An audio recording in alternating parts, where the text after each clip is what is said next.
कि भाजपा का कब्जा रहा हो। पहले जो किसान यूनियन का, जो हमारी किसान यूनियन थी, उनका ज़्यादा कब्जा रहता, और जो गठबंधन के थे, सपा की सरकार थी और उनके ज़्यादातर कब्जे थे।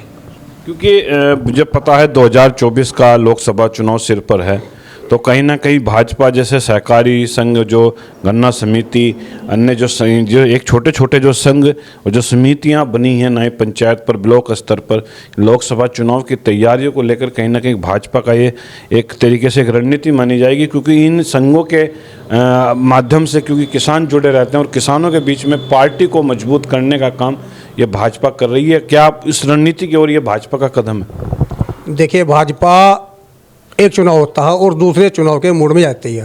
क्योंकि मैं तो मंडल अध्यक्ष हूँ, भाजपा कभी भी अपने कार्यकर्ता को, जो संगठन में कार्य कर रहे हैं, चाहे वो मंडल अध्यक्ष हो, चाहे वो बूथ अध्यक्ष हो, चाहे शक्ति केंद्र संयोजक हो, चाहे हमारे जिला अध्यक्ष जी हों, वो हमेशा ही चुनावी मूड में रहते हैं। हमारा भी बूथ सशक्तिकरण का कार्य चल रहा है, हम सब उसमें लगे हुए, और हमारे चुनाव वाले दिन भी हमारा प्रदेश जो नेतृत्व था, उनका दिशा निर्देश था कि जो हमारे सत्यापन अधिकारी बूथ के लगाए गए, उनकी मीटिंग हो। ये हमेशा चुनाव चलते चलते भी संगठन की प्रक्रिया जो है ना हमारी चलती रहती है, ये कभी बंद रहती है। मान लो कि हमारा जो संगठन है भाजपा का, और जो भाजपा चाहे राष्ट्रीय नेतृत्व हो, चाहे जिला नेतृत्व हो, हर कार्यकर्ता 24 घंटे चुनावी मूड में रहता है। ऐसा नहीं कि विधानसभा का चुनाव हो गया और हम जो अपना आराम से बैठ गए, ऐसा नहीं करती हमारी पार्टी को कहते हैं कि भाई मतलब ये तो जो है चुनाव टाइम। अब कुछ पार्टियां हाँ चुनाव टाइम पर निकलती हैं, लेकिन हमारा जो कार्यकर्ता है वो हमेशा चुनावी मूड में रहता है। चाहे वो 2024 का चुनाव हो, 2024 का चुनाव होगा तो हम 2027 की उसमें लग जाएंगे।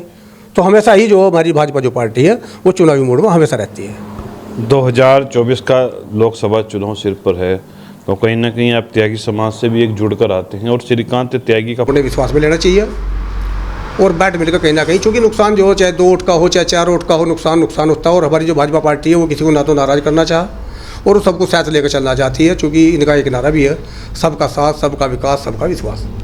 तो कहीं ना कहीं जिस प्रकार से आप सहकारी संघ के जो चेयरमैन बने हैं, आपकी प्राथमिकता क्या रहेंगी, और किसानों को पार्टी की रीति और नीतियों से आप कैसे अवगत कराएंगे? आपके पास क्या योजना है कि जो किसानों के बीच सीधी भाजपा की पैठ बन चुकी? देखिए, किसानों के बारे में तो हमारी पार्टी ने बहुत योजना चला रखी, और चूँकि मैं शुरू में ही सहकारिता संघ का मैं पहले उप प्रधान रहा, गन्ने में डेलीगेशन का भी डेलीगेट रहा।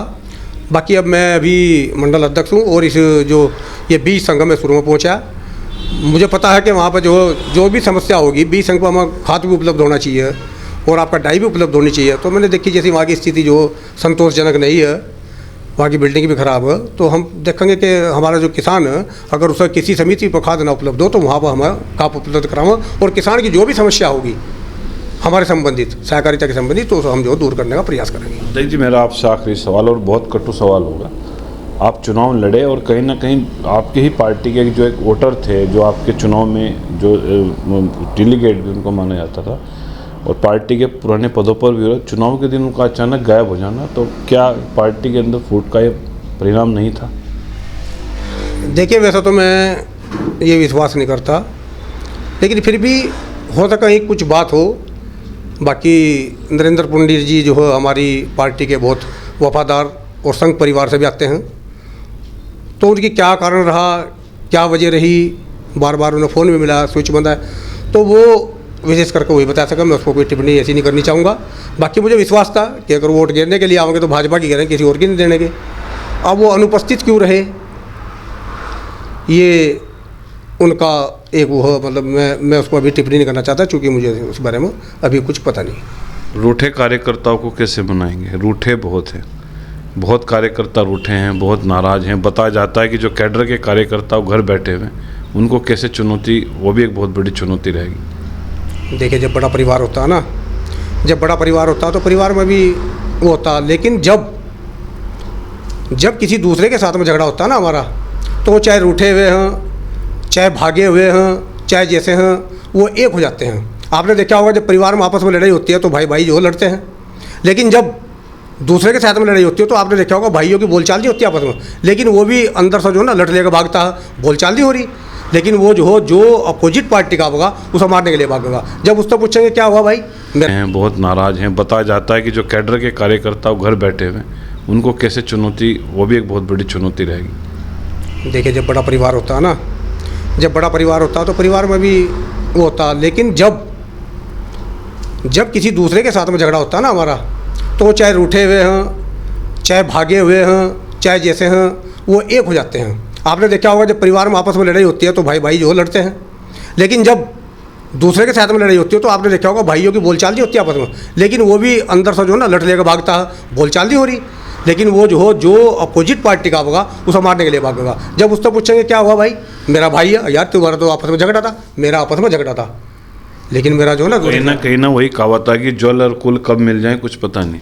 मिले थे हम, हो सकता है मेरे किसी के साथ में मतभेद हों, लेकिन पार्टी के साथ में मतभेद नहीं है। और वो जो बाहर बैठे हैं वो पार्टी के पूर्ण रूप से समर्पित कार्यकर्ता हैं, और उन्होंने चाहे हो सकता है मेरे व्यक्तिगत उसके कारण वो ना निकल पाए हों, कहीं ना कहीं उनके मन में कुछ हो, लेकिन पार्टी के प्रति उनके प्रति विश्वास पूर्ण रूप से रहेगा। धन्यवाद अध्यक्ष जी, आपने हमें समय दिया चैनल के लिए, आपका बहुत बहुत धन्यवाद।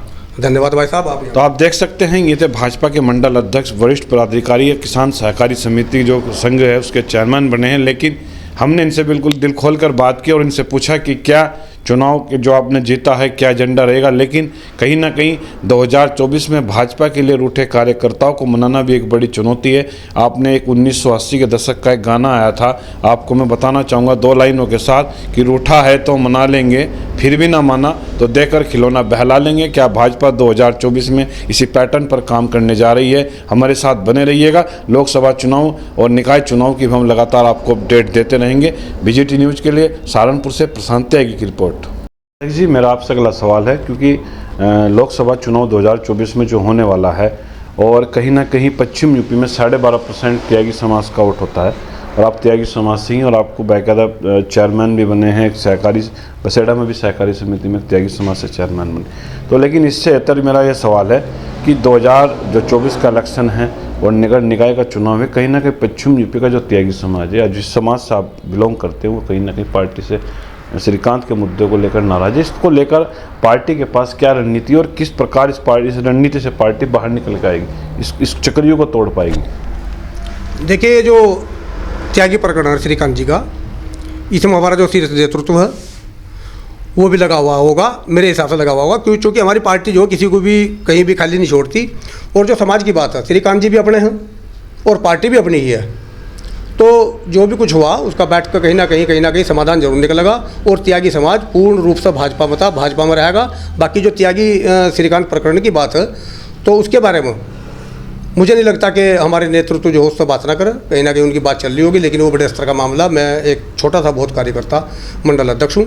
बाकी मुझे पूर्ण विश्वास है कि हमारी पार्टी जो सब कुछ साथ लेकर चलती है, और ऐसा नहीं कि त्यागी समाज कहीं अछूता हो। आपने देख भी लिया होगा कि अभी ये मैं जो अभी सहकारिता का चेयरमैन बना वो भी पार्टी का ही मुझे संगठन की देंगे। क्योंकि आपके ध्यान होगा, क्योंकि खतौली चुनाव में कहीं ना कहीं पार्टी के लिए कहीं ना कहीं एक तरीके से कहीं ना कहीं नुकसान वो देते नजर आए थे एक युवाओं के बीच, जिस प्रकार से उनकी पैठ जो मानी जाती है। तो कहीं ना कहीं जिस प्रकार से लोकसभा चुनाव में, निकाय चुनाव में और बड़ी 12.5% त्यागी समाज का पश्चिम यूपी में वोट बैंक माना जाता है, तो ये कहीं ना कहीं आपकी इस पर क्या राय कि क्या पार्टी को वास्तव में उनसे नेतृत्व को बात करनी चाहिए? देखिए, कोई भी आदमी हो, चाहे उसका 12.5% हो, चाहे उसका 5% है, चाहे उसका 2% है, लेकिन मैं मानता हूँ कि अपने ही पार्टी के आदमी थे और त्यागी समाज अपनी पार्टी का है। तो अगर कहीं हमारे अंदर कुछ मन में कुछ हो तो समाज जो है बैठ कर सुलझाना चाहिए।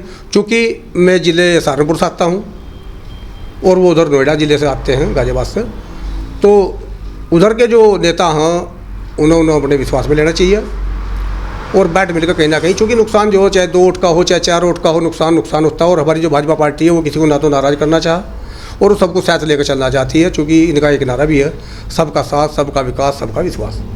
तो कहीं ना कहीं जिस प्रकार से आप सहकारी संघ के जो चेयरमैन बने हैं, आपकी प्राथमिकता क्या रहेंगी और किसानों को पार्टी की रीति और नीतियों से आप कैसे अवगत कराएंगे? आपके पास क्या योजना है कि जो किसानों के बीच सीधी भाजपा की पैठ बन चुकी है?